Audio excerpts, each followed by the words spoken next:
So you pretty much started the agency from scratch in July. Like, what kind of point are we at now? Like, how many like clients are you working with? Like, what, if you don't mind going into financials, you can or you can't, whatever. What kind of position are we in? We're on 8 clients now as it stands, but we also, which is around between 10 and 12k per month. Nice.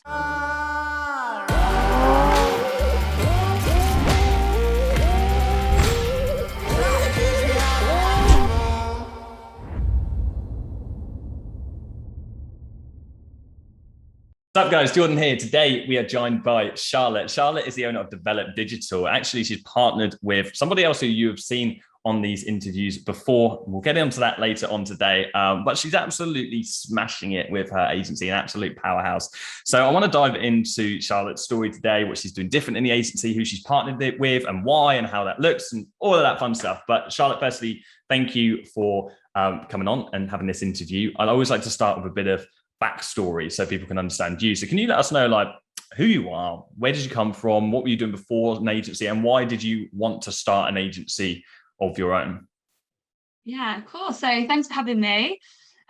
So my background is actually in fashion. So I studied fashion buying at university, and then I worked for ASOS, and then I worked for H&M over in Sweden. So I was actually working abroad before I started my agency.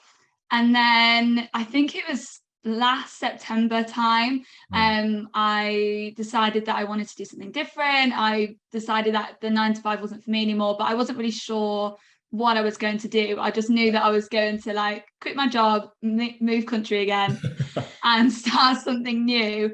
So I guess then I just did so much research after that, finding out what I wanted to start, what business. I watched like weeks worth of YouTube content, literally just trying to find like the perfect thing. And then that's when I came across one of your YouTube videos. Nice. And obviously found out about Affluent, and it just spoke to me so much more than all the other videos that I'd watched. I think I watched maybe 3 weeks worth of YouTube videos and watched yours and joined like the next day. Nice. It's a lot. But then obviously joined the academy and then started my agency from there. But things were so much different when I first started, and like all my niche and the clients I worked with compared to now. So I guess it's taken me almost a full year to really settle in and kind of have my agency up and running the way that it is now. Yeah. I mean, so where did you start off with the agency? So what kind of businesses were you reaching out to initially? So it was all interior designers. Cool. I don't know how I came up with the idea, but I thought it was different because obviously when I started, I actually maybe started reaching out like very early this year. We were still in lockdown and I was a bit like unsure whether to go for e-commerce because obviously I just started out. So I was thinking what businesses haven't really been affected by COVID, who's really like still booming and still doing really well. And interior designers, a lot of them actually moved online.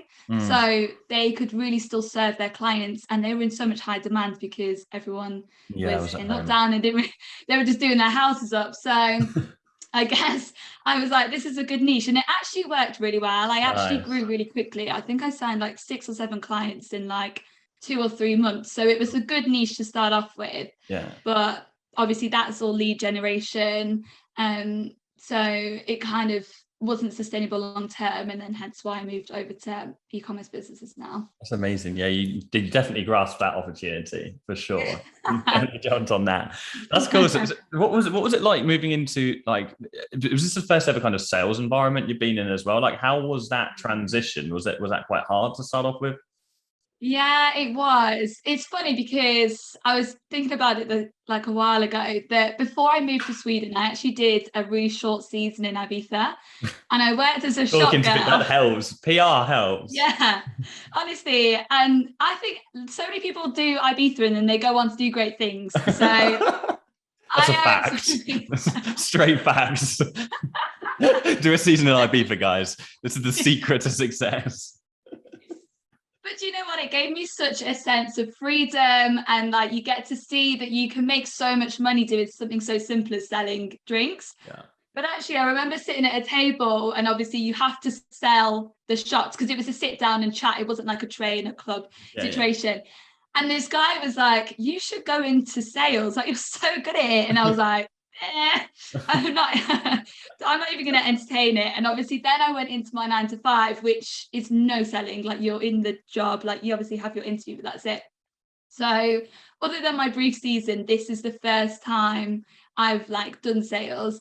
And at first I was like, oh, I don't know how I'm going to do this. And I was thinking really like traditional salesy, but I actually think my sales meetings now are more like chats, and they're really soft. Like, I don't have like a hard sales approach. Everyone's different, but I think I just fell naturally into that approach rather than thinking this is a sales call. Like, I don't call our calls sales calls. They're like discovery calls or strategy calls, because it takes it away, doesn't it?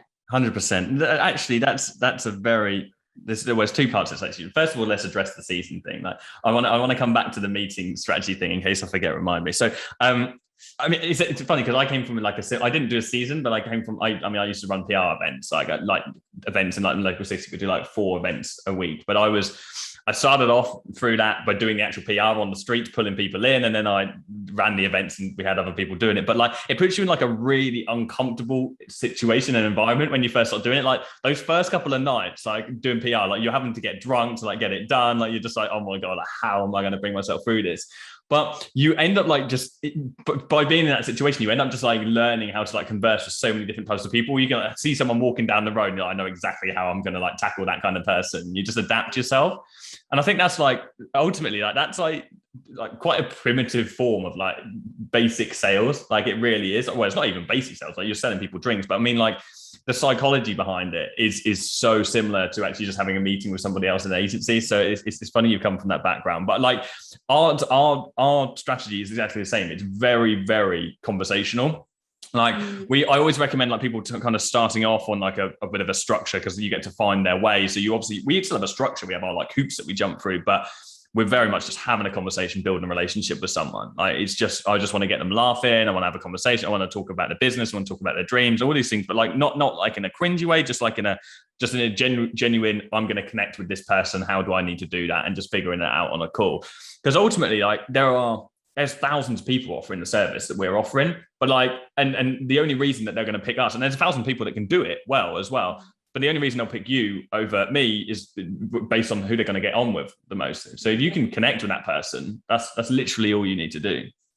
Yeah, definitely. For me, it is about building that relationship, because we also want to know that we'll work well with that person, as well as them wanting to know that they'll work well with us. It's kind of like a 2-way thing. So if you can feel comfortable and like happy to have that conversation with them and dig deep as well and get them talking, then you know as well, this is someone that we also want to work with. But yeah, I started off at the start with like a structure. I had my script. I think back and I think, oh gosh, like you do come a long way, like in a year. I literally would have like a printed piece of paper with the questions, like nice. some of my own, some from the course. And I would literally read them off and write my notes, and then progress to the presentation, and then ask them the like classic 3 close or whatever it was. Yeah. And now, like, I'll do my research and obviously write some questions that are really relevant to them. So I'll pick up on something that it would only be show that I've done my research. But other than that, the rest of the call is like unscripted, and sometimes a short presentation, sometimes not. You just kind of go with the flow. So it's I feel a lot more relaxed now than I did when I used to script it. Yeah, I think that almost like you've earned the right to be relaxed. So in the position you are now, I think you actually have to go through that kind of rigid form to then learn. Okay, this is the way I can strip it back. It's like your parents telling you that you can't do this, you can do that, and whatever. And you're like, oh, screw you, I'll do whatever I want to do. You go ahead and do it, and then you realize why they told you not to do that thing in the first place. So it's like, but you have to do that. You have to fail through that yourself. And so it's like in sales, like you have to follow some kind of strict and formula to kind of know this is why I'm saying these things in the first place. And then once you just understand the reasons why, or what you're actually trying to achieve from those sections or of structure or script or whatever you want to call it, then you can just literally just go with it. Like, as mentally, you know how you want to guide that conversation. Exactly. It's literally, it's like so many agencies do that. It's just like a very just conversational thing. So, I mean, you manage to build a relationship, you manage to scale the agency up. At some point during this, you decided to partner with somebody in the academy. So how did that look? What happened? Where was your mind space at? And what's everything like now? Yeah, so it was around May time, I think the interview was May or June. And I, like, my mindset was really quite bad at that point. Like, I wasn't feeling that confident about the agency. Like, I was literally thinking, I don't know how I'm going to do this for like the next 5 to 10 years. Like, I just don't know how I'm going to do it on my own. And so, and it wasn't necessarily like any cause for it. I think it was just like self-inflicted, because I had clients, but I was kind of stuck in that maybe like lower retainer mindset as well, and kind of struggling to get the motivation to like keep outreaching. So when I watched Caitlin's interview, I don't think I've ever messaged anyone from an interview either, so that something must have spoke to me, and I just messaged her because I was interested in one of the things that she spoke about. And I actually voice noted her, and she was like, oh yeah, like, let's just jump on like a 5-minute Zoom call and just like connect, basically. So I was like, okay, great. So we had that like the next day, and then we're just chatting, and a 5-minute Zoom call turned into like an hour of us chatting and like comparing strategies. Nice. And then she was like, I don't know if you've like thought about this, but have you like ever thought about like partnering? And I was like, yeah, like I do think about it a lot. Like, it's something I've spoken about with other people in Affluent, not to partner with them, but just kind of like the idea of it. And obviously you and Joe partnered as well. So I think it was just like on my mind. And I was like, yeah, but I was thinking maybe I'd get to like the 6-figure mark and then partner with someone like next year. And she was thinking about partnering with someone external to like the agency space, and she wasn't like she was a bit unsure about it, and she was like, screw them, go for me. That exactly is. She was speaking to me about it, and I was like, I'm not sure. I wasn't sure anyway about the partnership. And then I was like, well, we could. And I literally, like, after that went away, and we were like, we'll both think about it like the weekend, whatever. And I was just thinking, I just don't think there's any way that I could actually do this on my own anymore. So then we met up the following week and discussed logistics and how it would work, and had those really uncomfortable conversations that you should have as well when you're thinking to partner with someone, you know, what are your goals? What is your current situation? And how are we going to make that work for like a new agency? And then, it just kind of went from there. But it was a really easy transition, because when I was going through that phase of like the bad mindset and the clients I was working with, what happened is they dropped off quite like gradually as our new clients from the new agency came in. So we transitioned really nicely. And now I only have the new clients. I didn't have any of my previous agency clients. So essentially we started completely from scratch in like July, I think. Nice. And you've mentioned, we'll come on to how you're doing at the moment. But I know you've smashed it. You've really scaled quickly, and it's nice because you've got two minds to go at that. I think it's quite hard to explain, but you will understand because you've been in that position. But sometimes you just speak to someone who is just like spiritually aligned with what you're trying to achieve out of your business. And for you, that's Caitlin. For me, that's Joe. Like Joe, literally, like, he infiltrated my life. Like, he just forced his way into it. Just as a skier that messaged me and said, hey, your YouTube intro shit, let me make you a new one. And then he just made it for me, and we just kind of connected, and it was just like a weird, and we'd see each other like every couple of months. I'd be like, how's your agency? He built his agency, Hold the Frames, like 6 figures. And I was like, cool, this guy's like, I like this guy, he's like my friend. And we just had that discussion once, like, have you ever thought about partnering up? And it's like a really daunting thing, because like when you're giving away like potentially 50% of your company, like to someone else who's going to be like running it with you, like, I think the entrepreneurship space in general is a bit selfish. Like, we're like, oh, I just want cash, and I want this, and I want to have it all for myself, and I just outsource it for as cheap as possible to the Philippines, and that's how I'm going to make all my money.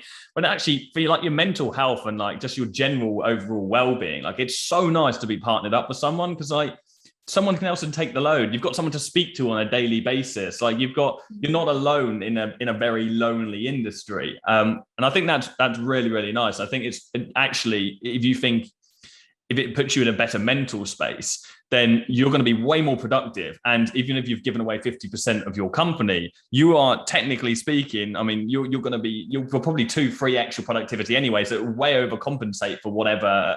I mean, we would never be able to scale to 100K a month profit if it wasn't for having like Joe in and like being able to build that team. Like I physically wouldn't have been able to do that myself, or probably wouldn't have had the desire to. I mean, oh, this is hard work. Like I'll just stay at 50 grand. Do you know what I mean? Yeah, I think that's it. Like, I think when you're on your own, I mean, I can't speak for everyone because there's so many people that do it on their own and they scale up, crazy amounts. But personally, I do work better with someone. And I was fine on my own, and then I had like a team member to speak to, and obviously the network, like I have like people that I speak to from Affluent as well. So you're never like, there's always someone to ask advice from, but until you partner with someone, you don't have someone that's in the exact same position as you, dealing with the exact same problem. So if there's any like kind of issue where it's internal or it's a client issue, if you're on your own, you just deal with it on your own, and you only have your own opinion. Whereas when you have a partner, you can go to them and be like, do you think this sounds good, or think we should deal with this? And we've overcome so much quicker together than I would have ever on my own. So it was definitely the right choice for us. Definitely. It's so nice to have those second opinions and have that validation on your own thought too. Like, as I said to you, like just before we jumped on this call, like Joe called me up and we had some client, I'm not even going to get into it, but a client do a bad thing, and Joe's always good cop. He's like, hey, Jordan, I think we should do this. And I'm like, absolutely not. Like, and we work really well together, bouncing off each other like that. But it's nice to be able to have those conversations so you don't feel lonely in that state. And then equally, like if one of you's getting like this spurt of motivation, like we hit a milestone, Joe's like, right, cool. How do we do 7 figures a month? And I'm like, oh, brilliant. Let's book a hotel. We sit down, we can plan it all out together, because you can't have those conversations with your employees so much. I mean, you can try, but like you've got to be like, there's a gray area. You've got to be careful. Like you can't really naturally be speaking so much about the overall financial success of the business. You can, but like you can't speak about it in selfish ways. Like, mate, we're going to do the XYZ because it's going to do XYZ for us. You can't get excited with somebody else about that. But with a business partner, you can share in that excitement, and you can get mutually, like, you can just get your heads together and get shit done. What's your relationship like on who does what? So what does Caitlin do? What do you do? Is it merged? What's the kind of structure? Yeah, that's a great question, actually. So at the start, because we literally rebuilt it from scratch, it meant that we both like outreached quite a lot. And then naturally, quite quickly, Caitlin kind of fell into the more like strategy ad side of things. And I fell into like the sales, outreach, overall, like, I don't know, growing the business side of things. So from the start, it happened because I had someone come to me from my old agency in between, and so I brought her into the new agency. So that was like a sales call I had, and then the next one, someone outreached to me from Instagram, so then I had the sales call because they'd messaged me, and then that kept happening, and so it made it quite natural for me to take the sales calls because people were expecting to see me, not Caitlin. And literally since, I think Caitlin's taken one sales call because there was like an internal referral from a different network. So that kind of fits that. And also I have my Instagram personal brand. So I also deal with being the face, I guess. And then Caitlin's like the ad strategist. So she's like Joe. It works really well. It works well. And she loves Facebook ads, like, or just ads in general. So she will do all the research there is and bring me so much information that, I mean, I don't know, I'm interested obviously, and I love like building businesses and doing amazing things for our clients, but the actual, when it comes down to the real strategy, you enjoy the results. You enjoy the results of it.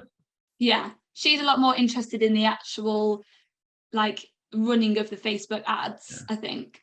So it's worked so well because we didn't fight for a position. It just split so nicely. That's nice. It's exactly the same setup with me and Joe. And it's nice when you can introduce someone as well. You're like, this is Joe. And I always say Joe's the most talented advertiser I've ever met. And it's like, this is the guy. And it's like, these are the brains behind the amount of money that we make. And it's like, when there's that split and you can qualify someone else, and it just works really nicely as a company. Yeah.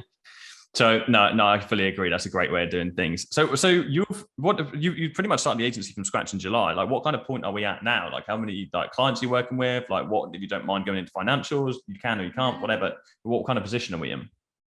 I think we're on 8 clients now as it stands. But we also, which is around between 10 and 12K per month. Nice. And because it kind of fluctuates because we take on extra work. So we'll do like a Shopify store build. So we had one of them last month and also this month as well. But we also have tried to diversify our offerings slightly rather than just doing ads management. And obviously it won't work for everyone, but I get a lot of messages on Instagram from people being like, oh, will you run our ads for us, blah, blah. And they might not be our ideal client, because as we grow, the criteria is kind of going up and up with who you want to work with. And so we'll offer one-to-ones, or we're just about to launch a new service this month or maybe next month. So then we can actually have additional income to our monthly clients, which also really, really helps. So I think we signed our first client, it was just before my birthday, which was the 10th of August. And then we hit 10K mid last month. So it was what, 2-3 months? 2 months. It was I think we named it 10K in 10 weeks, because it was 10 weeks since the first client that we'd signed. So when you think of it like that, even though I've had my agency on my own, for over almost a year, actually, when me and Caitlin started again, brand new business, new incorporation, everything, we've scaled quite quickly together, which I would never have done on my own. I was struggling to get past 5, and that took me much longer. So obviously it was a lot quicker partnered. Nice, happy days. And is it team members, or is it just the 2 of you at the minute? So it's just us 2. We did have profit margin is good then. What, sorry? The profit margin must be solid then. I think also that it's because we're partnered, that obviously helps that you keep it in the house for a little while. But also because Caitlin can do the ads, she obviously has more capacity if she's not outreaching and doing things that I do. And also likewise, I have capacity to outreach and do other things and take the one-to-ones and expand the offer while she runs the ad account. So you can take on a lot more work as a pair. But I would say in the next, maybe before the end of the year, we'll probably have a team member to come and help us do media buy-in, because we're getting to the point now where we are a bit at capacity almost. That makes sense. We always say we always say for one of our ad specialists, 8 to 12 clients are super, super busy. 8 clients is a comfortable position. So you get to 12 and it's they're mega busy. And so we always hire every time that you hit that capacity. And then it's interesting because you've pretty much got the exact same structure as us. I was in charge of sales, Joe was in charge of service delivery, and then we just hired an ad specialist to start off. Joe manages that entire side of the business. He manages the ad specialist. Obviously, I speak to Tom and Seb. They're great friends. We're all a team, but Joe manages them. And then I manage Vincent, who's on the sales side of things, and I manage Connor, who's on sales as well. So I take care of that, and it just works really, really well having that synergy across the company. So are you with these new clients? Obviously, you were doing interior before, but have you now moved into a different niche? Are you doing e-commerce? What's the score now? All of our clients are e-commerce apart from one lead gen. So they messaged me wanting some help, and they were actually our first client in this new agency. But they were a high ticket lead gen, and we knew the strategy, and it's actually worked so well. We still have them now. So that apart from that, everyone else is e-commerce. We made one exception. Nice, fair enough. Have you got them on commission-based deals, or are they service charges? Do you have the intention to do that? What's going Yeah, on? so all of them, apart from 2, are on retainers, and then 2 we have on 10% commission. Mm. But with iOS, we are just finding it so difficult to kind of still keep that tracking. So we're discussing how can we maybe still have some kind of like commission. Is it going to be on ad spend rather than ROAS? I don't know. Well, I mean, there's lots of agencies that do percentage ad spend. I'm personally of the opinion we've got one client on percentage ad spend at the minute, just because the client requested it. I think it incentivizes an agency for the wrong thing, no, because it incentivizes you to spend money instead of being profitable. So what we do with all of our clients is we have access to the back end of their Shopify, and we base the ROAS percentage on the actual overall revenue of the business. So, but it's always above their existing. So let's say, for example, we sign up a client, they're making 10K a month. We look over 3 months and we say, okay, this is the average revenue you make in 10K. The only thing you're changing the business is taking us on. So if they make 20K, we know it's to do with us, right? It's because of their ad. So we actually, we just kind of bypass the Facebook thing with most clients, and we look at the overall revenue increase as opposed to the ad spend, like the actual ad. So it might be worth doing that with some. Yeah, that's something I've actually considered, because it's very obvious then if the increase happens, it's down to the Facebook ads, because the ads manager tracking is just so shocking, and it's different for everyone. You don't actually know what you're going to get like until you take over the ad account, how good or bad the tracking is going to be. Nice. So yeah, some clients it's fine, it's like absolutely fine. Others it's like diabolical. Yeah, it's crazy. Like, yeah, some of them we found literally to be like 90% accurate, but others it's just like you can't see anything. So that is definitely something that is maybe like a blockage in our business at the moment. So we always get the Shopify access as well.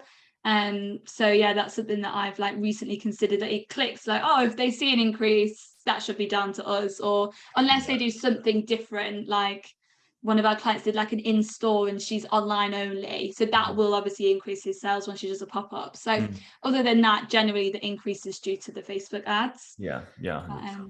Amazing. So what's the plan now? So you're scaling the business. What's the plan for the future? Obviously you want to hire someone new. Are you just continuing out your daily outreach? What are you trying to achieve out of the business in the short term and the long term? Oh, we have so many plans. We actually spent a full day yesterday, like in person, in a meeting room, just planning 2022, because now we're in, I think it's like 3 or 4 months. It's still very new. Like, I think we still, sometimes we think like, or I think, oh, why haven't we got a team member, or why aren't we at like, 20K a month? But because we're such a fresh agency, that is all to come. So we kind of want to split the business and actually do something different to traditional agency owners, I guess. And so we'll obviously continue with the ads management side of things, and I think gradually our goal is to take on bigger clients, in different revenue brackets, and then your retainer will then increase as you go on. So that's our goal, to grow that side of things. And then we also want to obviously launch a new service which will help the smaller business owners that can't come on for ads management, so we can still help them. So we're just configuring that to perfect that and launch that. And then we also want to kind of go into a different side of things and maybe have like digital products that you can offer, or master classes, or and build a funnel, but not necessarily for our ads management clients, but for other people, so we can have those other revenue streams and also have outreach. Because I guess what I did different to a lot of agency owners is I started my Instagram and I've built that, and so I get a lot of exposure, and I would say maybe like 5 out of 8 of our clients are actually inbound inquiries.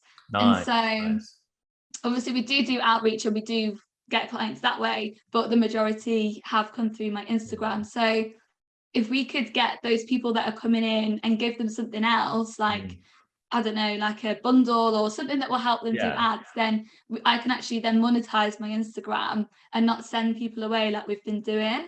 100%. It won't be for everyone, but for people that maybe are considering having an Instagram presence, that for me really energizes me. That's a side of things that I really like doing. So I think that will be all sorted hopefully by like mid next year. Nice, big plans. I like to hear it. Yeah. Happy days. Love that. So I'd always like to ask people the same question towards the end of these interviews, because it's interesting to hear everyone's unique opinion based on their story. But like, if you were to speak to someone, if someone came to you from the academy and said, "Hey, Charlotte, that I really want to be successful. I want to start an agency, or I'm on the fence about starting an agency. I don't know whether it's right for me." Or maybe even someone's just like hit a brick wall. They're at this point where they're just kind of, they want to do it, but they're not sure they can do it, or maybe they're trying and they can't. Obviously, you've pushed through barriers and you've managed to build the agency. What would you say to that kind of person who's at a kind of brick wall and doesn't really know what to do next? Yes, like, well, I guess like that was me around May, and I was just like stuck, wasn't really outreaching, wasn't really growing with my current clients, didn't really see how I could grow with them, because I was at capacity but at small retainers. So I wasn't even able to outreach, made maybe the wrong choices with team members. And so I really, really did get to that point. So it probably will happen at some point to everyone, I think. Yeah.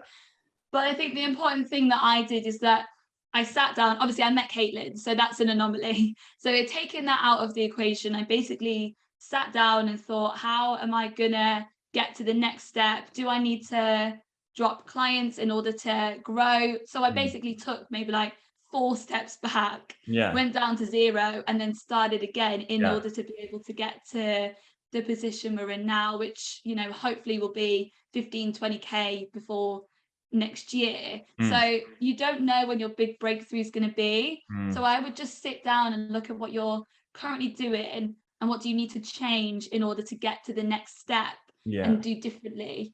Because it could be so simple as, you know, like I've done, like starting an Instagram and posting on social media, or like we rebranded the website and that's helped a lot with like people coming through outreach. Or it could be changing your email strategy and having something different with that. Can you change your script or get someone to help you with outreach? We actually paid like a consultant to come in and write our email scripts for our outreach, and it just changed like straight away. Nice. So we did a lot of things that were maybe uncomfortable and you didn't even think you would do, but once you start to expose yourself to these changes you can make, so things can happen so much quicker.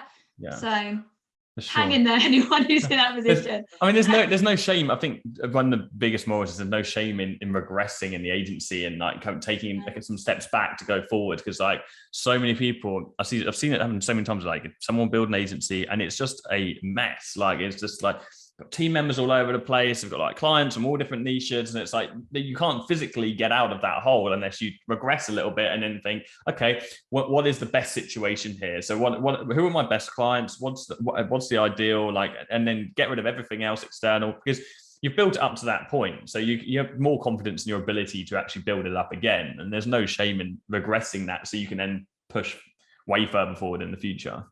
Yeah, and I think I knew deep down that's what I needed to do, and I kind of knew for like a lot longer than it took me to actually do it.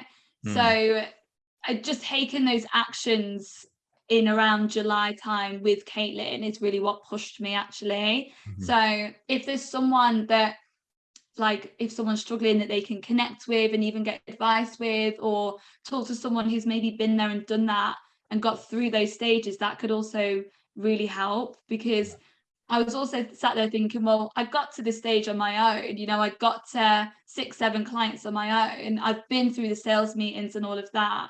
I can do it again, just that it's just going to be completely different niche, different retainers, but the whole process is the same. It is. So it was just basically like thinking, oh, I've done it before, I'm just going to do it again, but on a better scale with ideal clients this time. And with someone else to help as well, which is great.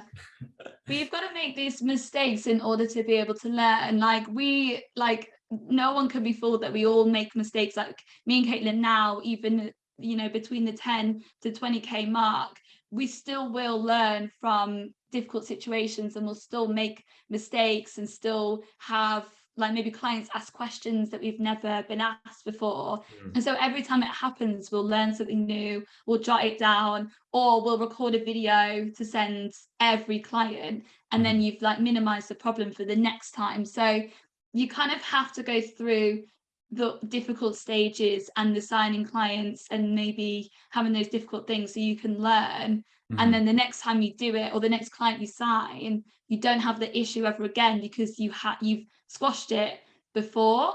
So we're constantly fighting fires. Like you have to, and I think, like what we said earlier about like you can't be told like what mistakes to make. Like you have to then fail forward. You have to go through this all yourself. Like it's like it's not a straight path like to success. Like it's such like an up down up down up down. Like even just like I was talking to you earlier about the issue we've had of a client coming up today, big blowout. But like equally, like those kind of things happen. You learn from and you understand what to change next time. You understand what you need to add to your contracts. Like you make these adaptations, and you can't necessarily. Whilst you can take as much as you can from someone else, you almost have to, like, how many lessons do I give people in the Affluent Academy where I'm like literally telling them exactly what they need to do and how they need to do it, and then people will still go out and do the complete opposite, and then they'll say, oh Jordan, I understand why you said that now. So it's just one of them. We have to like find our own way.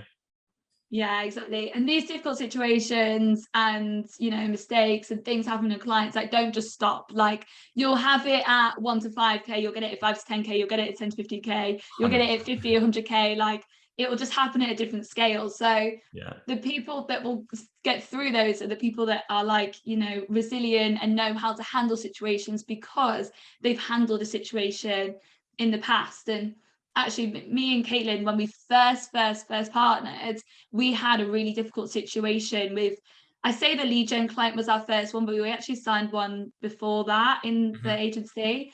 And we actually had a really difficult situation with them within 2-3 weeks of partnering in the first month. Great. But we overcame it so like gracefully and so well, and we still had a really good relationship with the person. It was out of our control. It was like an ad account ban for like a reason that was nothing to do with us. And so we dealt with it so well together that we learned from that lesson, and we've literally never had that situation again. So it's even partnering with Caitlin, we have obviously done really well, but it wasn't an easy road at the start. So we had a lot of situations with that, time wasters, strange sales calls. And then as soon as it clicked and we started signing one client, then 2 clients, then it just happened really fast, actually. So, we had our difficult situation as well, even in a partnership. So yeah, for sure. It always happens. It's never ending, guys. It is a battle, but it is worth it. It is worth it. It's worth it when you have like amazing clients that like really value what you do, and or like days like yesterday when me and Caitlin planned for the future. They're the best days. Just amazing. So the good definitely outweighs the sometimes bad. Absolutely. Charlotte, if people want to follow you, you mentioned Instagram, send me some links because I'll put them in the description. Is there anywhere else that you want people to check you out? They can follow your journey. I'll put a link to the agency website as well. Yeah, I would just say my Instagram's the main place you can find me. It's just at Charlotte Develop Digital. Hopefully I'll diversify onto like other platforms like TikTok and so on in the future, but my Instagram is where I'm most active at the moment. Amazing, love it. Am I lagging like crazy? On my screen, I'm like jumping all over the place. Yeah, it's just happened. I don't know why that has just happened. Let me just close my internet. Anyway, I'm going to put some links in the description, and guys, go check out. See, these are first world problems. Imagine if this is a sales call right now. You can't avoid this. This is. It's happened in a sales call. Don't worry. The internet died and the whole thing like went off. It's a shambles. That's happened to me too. Guys, I hope you enjoyed this. Check out Charlotte, and I'll speak to you all soon.